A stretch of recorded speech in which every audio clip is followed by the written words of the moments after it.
Not only that, you don't even look like the guy that did it. He does it to himself. He says, man, I said, wonder why you didn't act like Jesus Christ that one. I wonder why that poor guy did this. He never did that before. You don't want to make it too obvious, obviously, but then you look like, you know, the same. Okay. Main features never split. Intelligence, direct reaction, penetration, isolation, these kinds of things in order to generate surprise and shock, condition, stir, philosophy, acceptance of gaps and risks. Let me explain that. You see it very often in the literature when it's translated gaps and risks. But when you look at what they're doing, it really isn't a gap. The gap's an avenue and the risk is an opportunity. Because you're letting the guy through so you can pull him apart. But now, if you're worried, if you're terrain-oriented or attrition-oriented, you want to hang on to the terrain, the gap is very real. If the guy comes through, you get all panic. But if you use the terrain as a medium for maneuver, then the gap doesn't assume all that importance. You use it for leverage.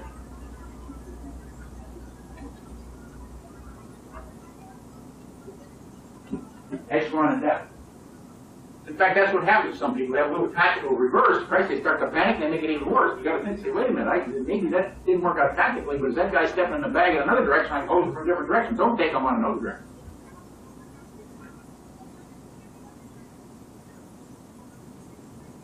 Talked about that. Reserve. Matter of fact, you only want to use those people you have to. Once you start having success, only use the people you need in order to keep the operation going. Keep funneling everybody back in the reserves. Keep reconstituting. Because there's going to be a time, you're going to need that at some time to adjust to unforeseen circumstances. And to give you an analogy or a counterpart, let's say if you're in a political thing which suggests itself immediately in my mind, you might have an operation when you're succeeding. It might be a long campaign then. Don't reveal all your art. Hold a lot of it back so that he tries to adjust and you can give him with a huge counter-adjustment because you saved something back. We're done in reserves in terms of troops, ideas, and all that kind of stuff too.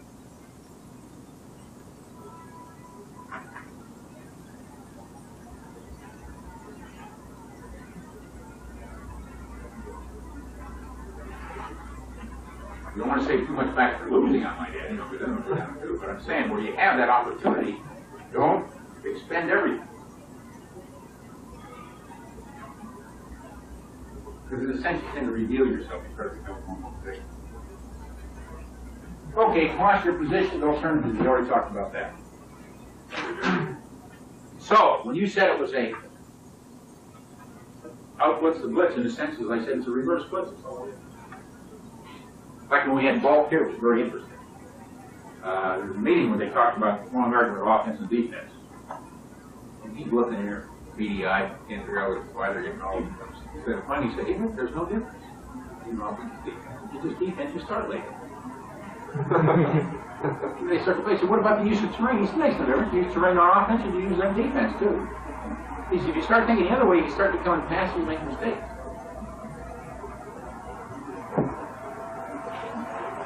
Okay, guerrilla counter-guerrilla campaign. Let's look at that on the left. Look at counter-guerrilla. I want to bring these points to some key points. Vanguard is the con support of people dependent upon unwarranted ability to grip the crisis of its own making. They really make their own crisis regime. So the political part. Crisis and vanguard represent the marriage of instability and initiatives that create and expand growth. No, this thought naturally occurs. That thought occurs in order to drive one should strike at those causes that generate and exacerbate those crises. Can you give an example there? Yeah.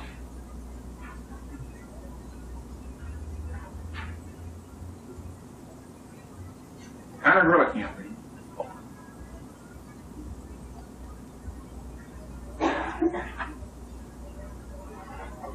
I want to look at this on the back and talk about it. Who's that first guy, Mikhail? Russian, Tukashevsky. Ramon Magsaysay. Let me let you read this and I'll comment on it. And it's not that difficult to understand. Sometimes it's quite difficult to implement it.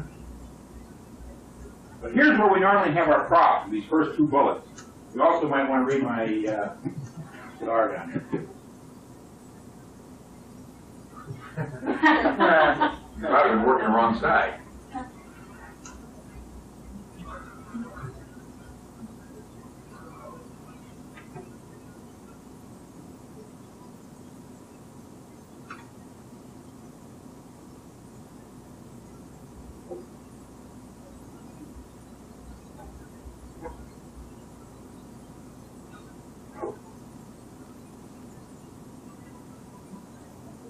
These two are important, and that's what Mag Sacy understood. In other words, these sort of let the others play. Very often we don't play this too hard. Instead, we're out here in the weeds just fighting all the time. You can't understand why we can't get there. These two are very important. He understood that. For example, in his counter-guerrilla campaign, he was a defense minister. One of the things he did right away, sent his commanders out in the weeds to try to flush the guerrillas, man. And once it didn't succeed, he fired them. And not only that, he used his propagandas are incompetent and etc. And plus, he knew they were incompetent. So he just embellished it even more so to demonstrate to people he was serious. He was going to try to get the government to get his act under control. Got rid of him. Then he put pressure on the president in order to sidetrack those politicians so they couldn't be in important positions, fire them if he could. And he embellished the hell out of that with propaganda. Made them even look worse than they were. Well, these guys were going down the tubes.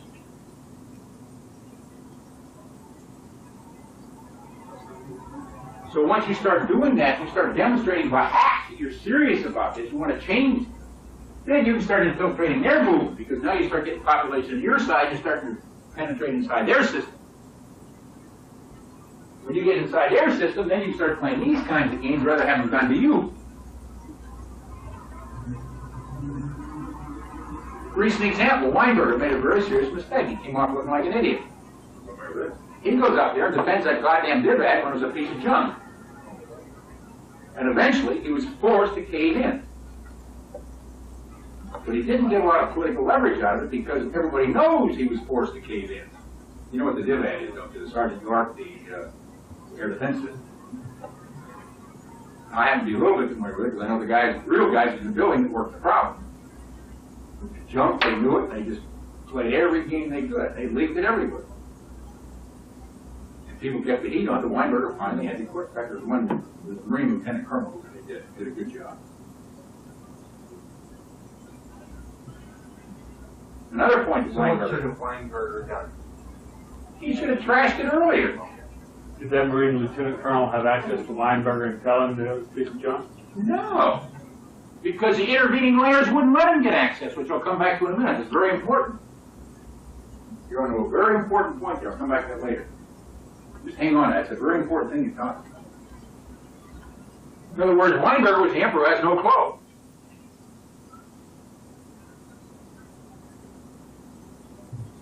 And some people, in fact, Carter had the same problem. Jimmy Carter. I know a guy quit over in the White House because he wanted everything to go up right through the so-called command and staff line, through the system.